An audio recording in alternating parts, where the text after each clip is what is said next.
Everything's using it. They're like, we have all this power. How do we use it? Right. You know, just looking for reasons. It's crazy when you think about it, what you can do with a phone nowadays.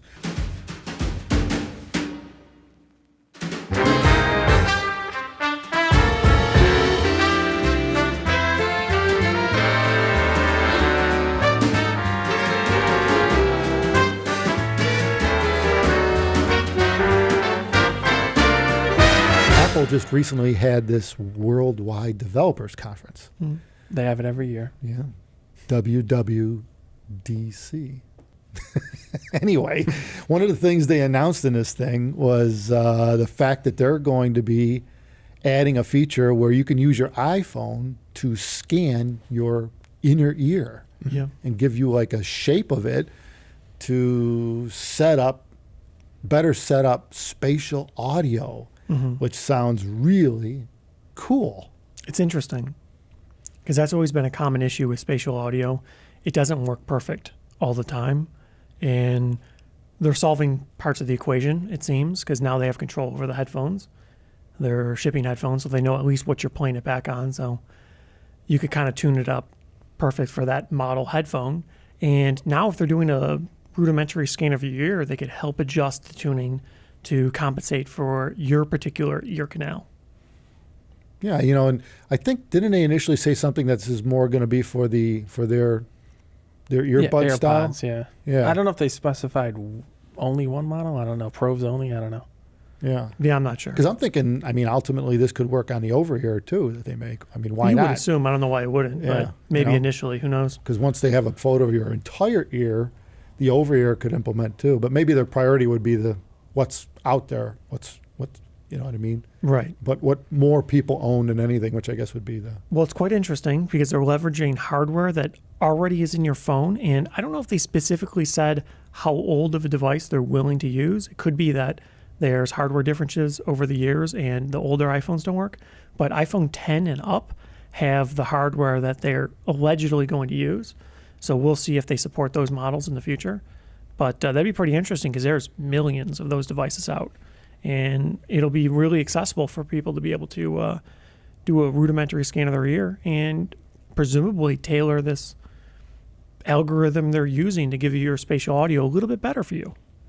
Yeah, they didn't say how it's going to work, but I'm just going to assume that it's like exactly like setting up your iPhone's Face ID. Yeah, but for your ear. Yeah, I don't know how you really see it. I guess we'll have to wait and see. But maybe it'll give you audio feedback or something while you're like rocking this around your ear. Yeah, that would be cool. How that'll work. Yeah, like you have to like out of the earpiece.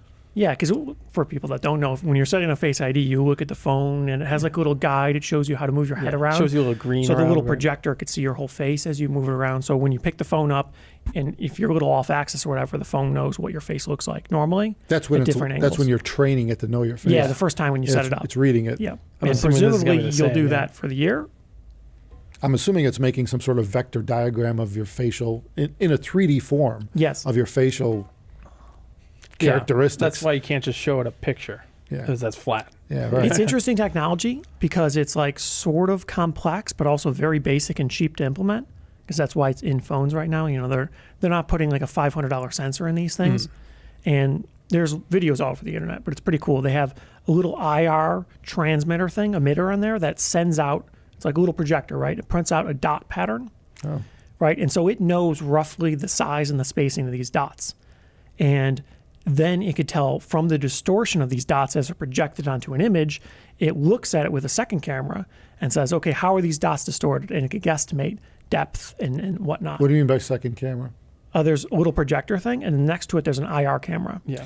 Oh. Yeah, because this is infrared. You can't see it. That's why otherwise you'd be seeing everybody's face is lighting up. And the normal cameras that you use to take pictures with usually have IR filters because otherwise they get weird issues when you're outside. So they're not actually using the front facing camera. No, it's a separate camera. So it's a projector and a camera that's totally separate. And then another camera. But when you project this dot pattern onto the surface, you'll get distortions because the dot pattern will kind of like radiate out, right?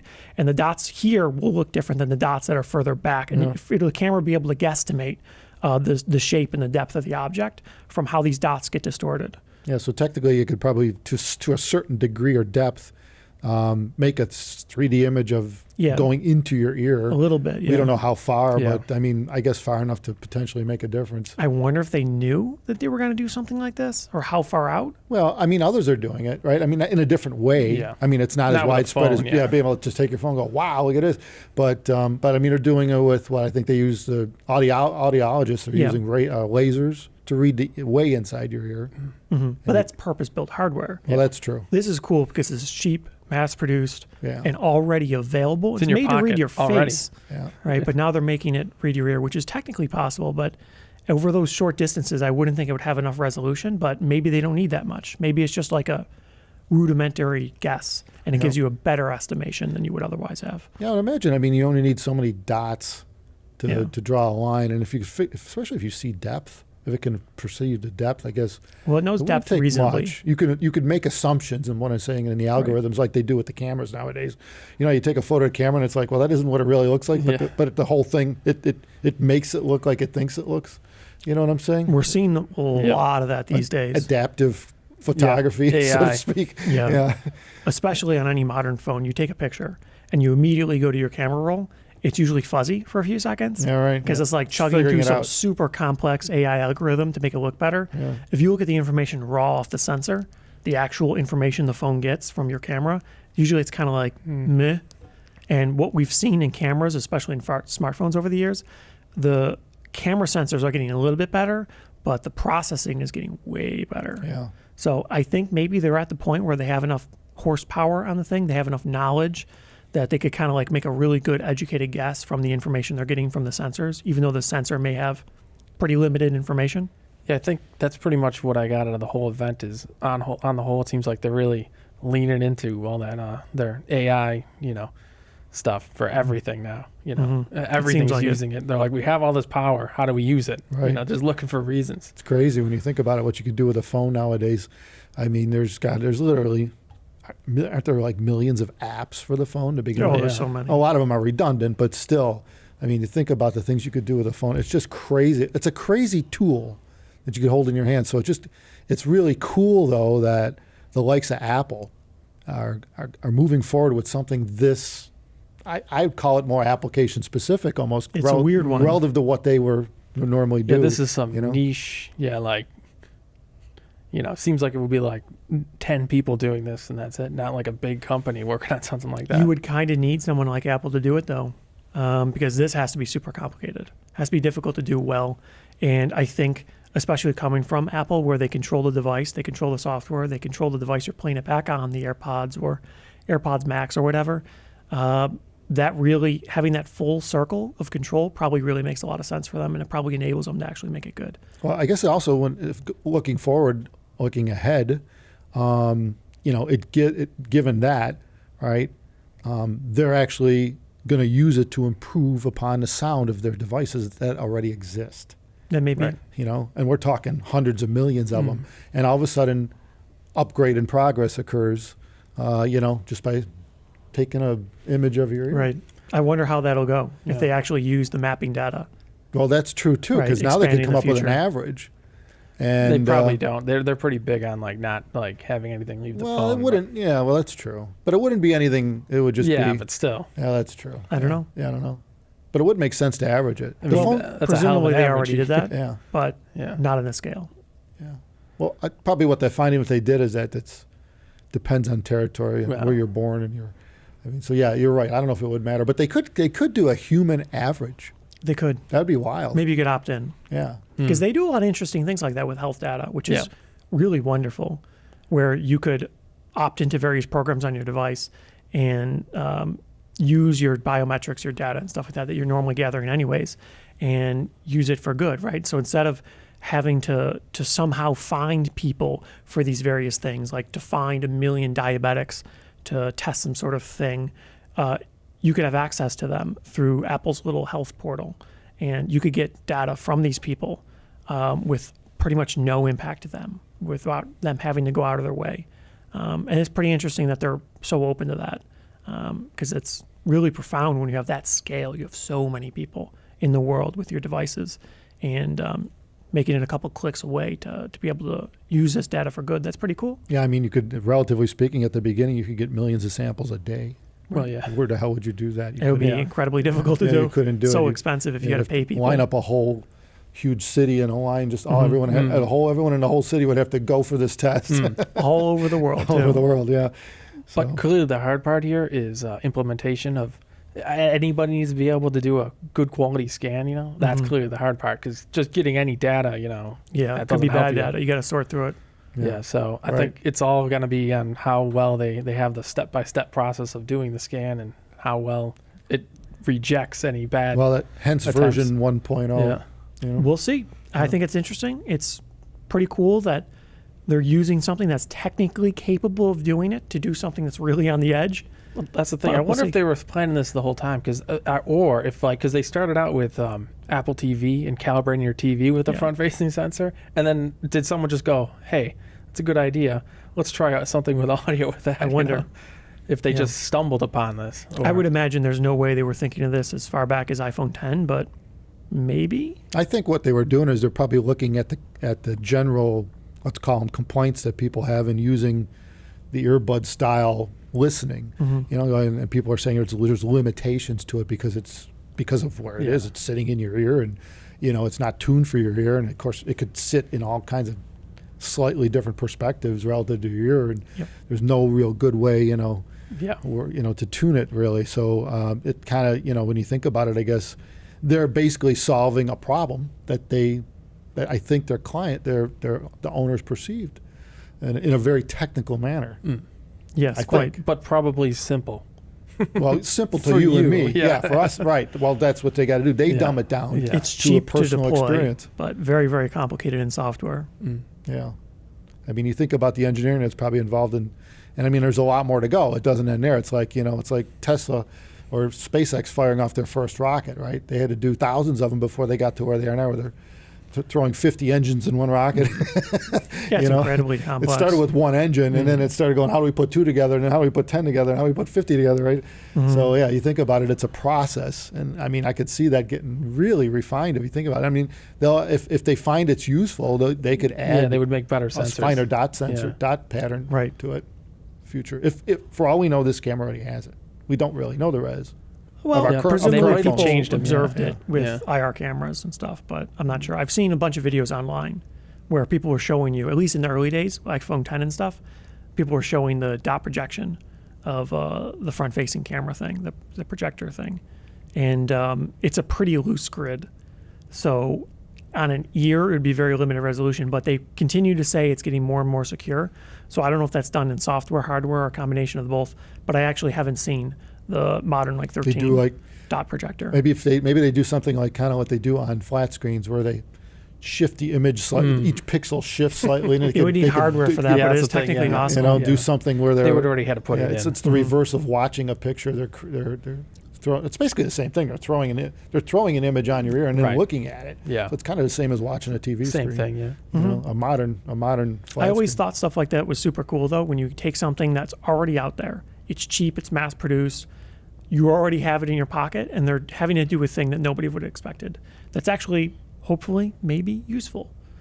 So I guess time will tell if it actually matters and actually helps, but cool attempt. Yeah. We'll see if they could get it to work well. Very cool. Well, clearly, if they're talking about it, they already know it works. But presumably, we'll see on a mass scale. What would be even more interesting is if you can extract the information you get from it for your own purposes. Yeah, that'd be pretty cool if you could use it to actually order custom IEMs. Like for third-party companies. Something like that. Yeah. That would be extremely useful. I would hope they would share that, because there's probably not too many people, there's probably too many companies on the planet that could utilize it. But for those that could, wow. I mean, you're really honing in on your customer at that point, right? We know what your ear looks like, so what can we do about that, And I don't know if it's any use for what we do right now, but you never know. Well, they might allow third parties to use their spatial audio programs. I don't know. I don't know how well that'll work, if that's really feasible. I think that'd be pretty complicated. Well, especially if you had a wider picture, like it may also scan the whole side of your head around your ear. So now you know the depth, you know the contrast or depth difference between your ear lobes itself and the head shape. You could use it to make technically custom over ears. Yeah. Custom padding. Custom tune profiles Yeah. and stuff. Custom 3D printed pads. Yeah, if you wanted to. You know? I mean, yeah, That. the problem is coming up with a way to cut foam custom.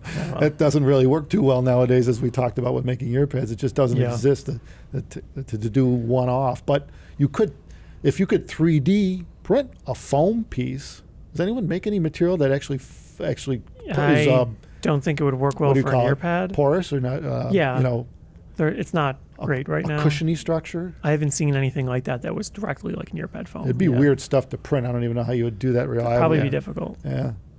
You got to like put that, that spray foam you use for filling gaps. Yeah. Oh, You yeah. need a mini thing of that. The head blows that stuff out. I know. Presumably it's technically possible, but it great sounds like a stuff 3D challenge. printer. Yeah, great stuff. I saw That sounds someone like a actually, mess. someone was printing a building like that, Yeah. which is weird, a structure out of out of spray foam? foam. Yeah, it's very messy and very, very Yeah. crude. A friggin' bed. But it's an interesting concept because it's so cheap and effective in the right context, at least. Yeah. Just doing straight walls.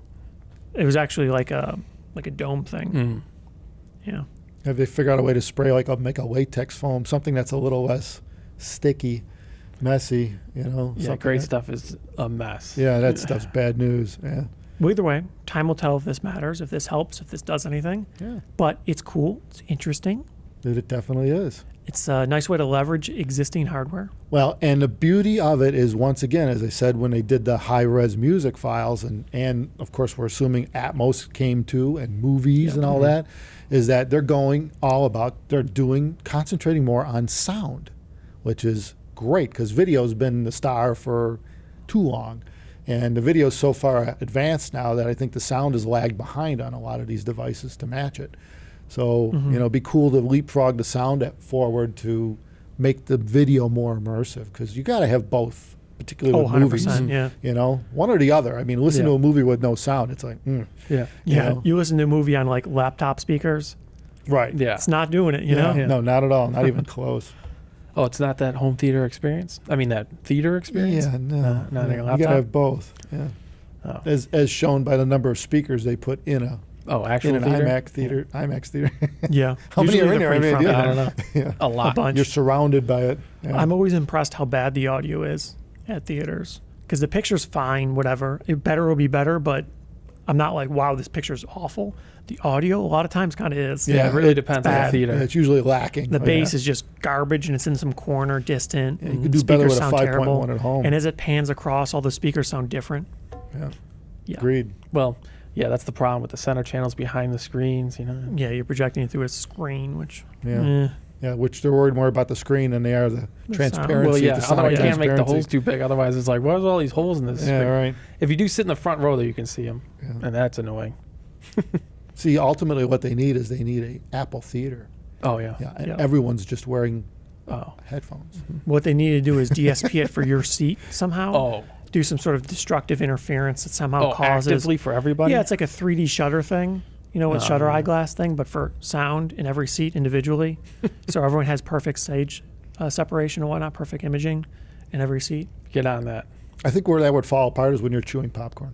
Chewing popcorn. Yeah, your ears are moving around. Oh, yeah. Your jawbone. Yeah, That's a big screws issue. Up, Popcorn industry is pretty big over there. screws it up. Yeah, the crunching. Yeah. Then sucking through a straw. Well, no, you just have to, there's like cameras and everything watching every person, and it looks at your jaw, how it's moving, and then it Yeah. compensates for that. Get some no, sort you of just like prop up your phone popcorn on the seat AI. in front of you. They give you a holo, and then your Oh. front-facing camera just deals with it. Oh, yeah, Apple All again, the yeah. phones are communicating to the theater. Yeah, they know exactly where you are. This is getting complicated. yeah. See, we're getting there. Yeah. Yeah, maybe they'll Well, maybe baby steps. Maybe we baby just steps. gave Apple an idea or two. They'll come up with Yeah. something to do. with it. They're going to watch this video and be like, you know what, that's brilliant. Let's patent that. We thought of it first. Eureka! Oh, wait, that's a Yeah. vacuum cleaner. So you sit down in your seat, you put your phone in front of you, and then Yeah. magic happens. So there you go. We see a couple minutes. We could solve all the world problems yeah. right here and right in front of this camera. Yeah. Who would have thought? Mm-hmm. And on that note, we better get the hell out of here. Or wait, we're not getting out of here yet. We got to No. get back to work, and That's then right. we can get the hell That's out of right. here. Yeah, that's the way it works. Thumbs us up if you like this, people. Thank you for watching. And don't forget to click, Subscribe. subscribe. Leave a comment talking about your feelings. Yeah, and stuff. yeah. But subscribe. Yeah. We got to get past, we're hitting 13K subscribers. And I like to get to 14 because I don't like the number 13. So the quicker we can Should get be like 128. Yeah, right. Agreed. thousand. Yeah. We deserve that, don't we? Yeah. Thanks, everyone. Bye.